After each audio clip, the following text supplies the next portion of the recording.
خاص طور پر جن لوگوں کے اندر کہ یہ دنیا کی محبت زیادہ شدید ہوتی ہے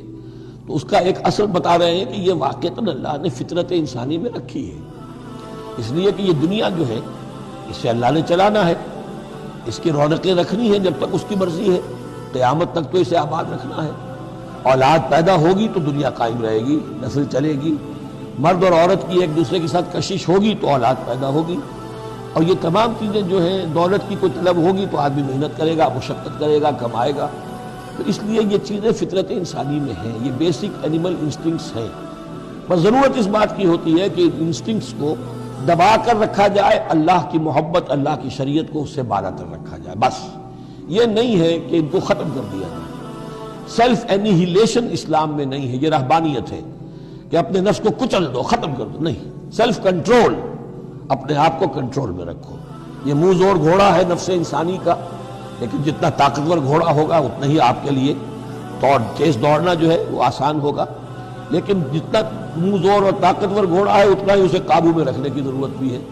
ورنہ اگر اس کے رحم و کرم پر سوار آ گیا تو جہاں چاہے گا پٹخنی دے دے گا۔ تو اس اعتبار سے سیلف کنٹرول ہو، گھوڑا پورا قابو میں ہو۔ البتہ یہ ہے کہ سیلف کو، اپنے نفس کو، اس کو کچل ڈالنا، سیلف اینیہیلیشن، یہ اسلام میں نہیں ہے۔ زُیِّنَ لِلنَّاسِ حُبُّ الشَّهَوَاتِ مِنَ النِّسَاءِ، مزین کر دی گئی ہے لوگوں کے لیے ایک تو محبت جو ہے، شہوت کی محبت خواتین کے بارے میں۔ اب دیکھیے یہاں بھی قرآن مجید گویا کہ ایک طرح سے تائید کر رہا ہے فرائڈ کی۔ اس کے نزدیک سب سے پورٹنٹ فیکٹر جو ہے، سب سے پورٹنٹ جو موٹیو ہے انسان کا، وہ سیکس ہے، اور یہاں بھی اللہ تعالیٰ نے سب سے پہلے اسی کا ذکر کیا ہے۔ اگرچہ میرے نزدیک ضروری نہیں ہے، اس لیے کہ دوسری جگہوں پر پیٹ جو ہے معاشی ضرورت ہے اس سے بھی سخت ہو جاتی ہے، لیکن یہ کہ واقعتاً یہ حضور نے بھی فرمایا ہے صلی اللہ علیہ وسلم، ما ترکت بعدی فتنة اضر علی الرجال من النساء، میرے بعد اب مردوں کے لیے عورتوں کے فتنے سے بڑا فتنہ اور کوئی نہیں ہے۔ ان کی محبت جو ہے وہ انسان کو کہاں سے کہاں لے جاتی ہے۔ بلعام بن باورا یہود کے اندر ایک بہت بڑا عالم اور فاضل شخص تھا، ایک عورت کے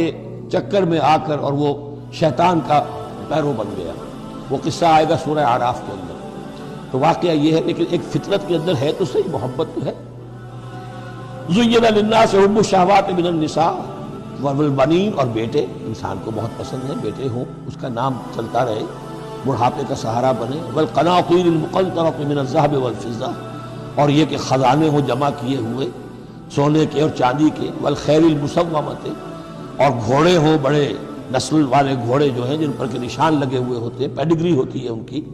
وَالْأَنْعَامِ، اور مویشی ہوں، مال جو ہے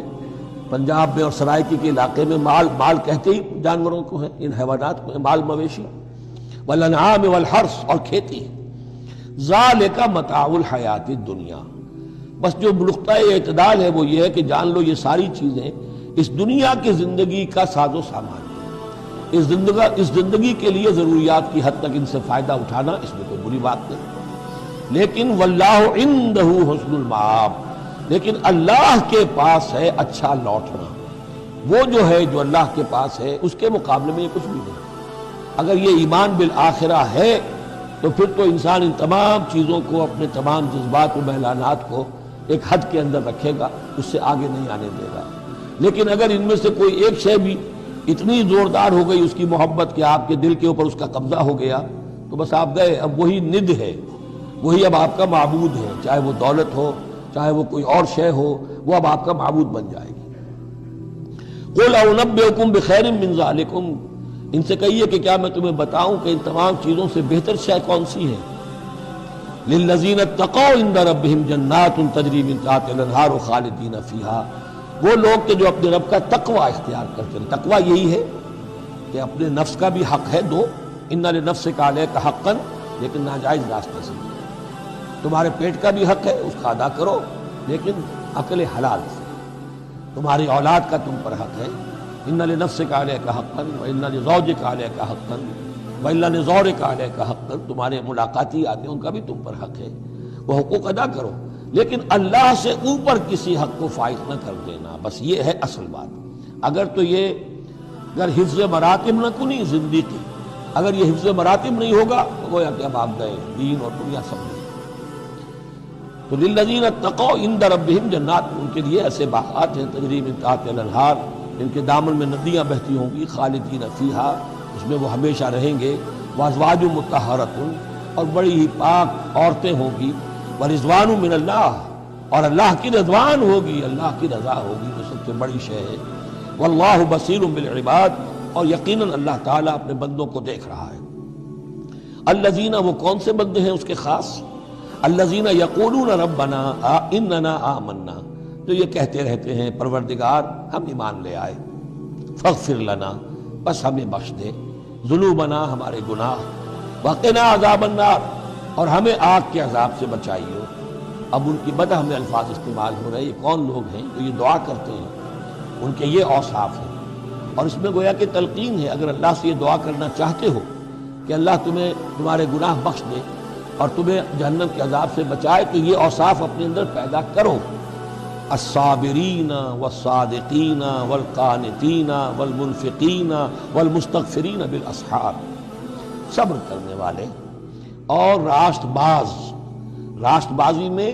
راست گوئی بھی ہے، راست کردار بھی ہے، عمل بھی آپ کا صحیح صحت پر ہو، درستی پر ہو، اور قول بھی صحیح اور درست ہو، والقانتین، فرما بردار، والمنفقین، اللہ کی راہ میں خرچ کرنے والے، والمستغفرین بالاسحار، اور جو جس کو آپ کہتے ہیں small hours of the morning, وہ جو سحر کا وقت ہے، سحری کا وقت ہے، اس میں استغفار کرنے والے۔ ایک تو نمازیں ہیں جو 5 نمازیں ہیں، لیکن خاص وہ وقت جو ہے اس میں جب کہ فرمایا گیا ہے کہ رات کے آخری حصے میں اللہ تعالیٰ نزول فرماتا ہے سماع دنیا تک، اور پھر ایک ندا ہوتی ہے، حل من مستغفر فاغفر لہ، حل من سائل فاعطیہ، ہے کوئی استغفار کرنے والا کہ میں اسے معاف کر دوں، ہے کوئی کچھ مانگنے والا کہ میں اسے عطا کر دوں۔ ہم تو مائل بکرم ہے، کوئی سائل ہی نہیں،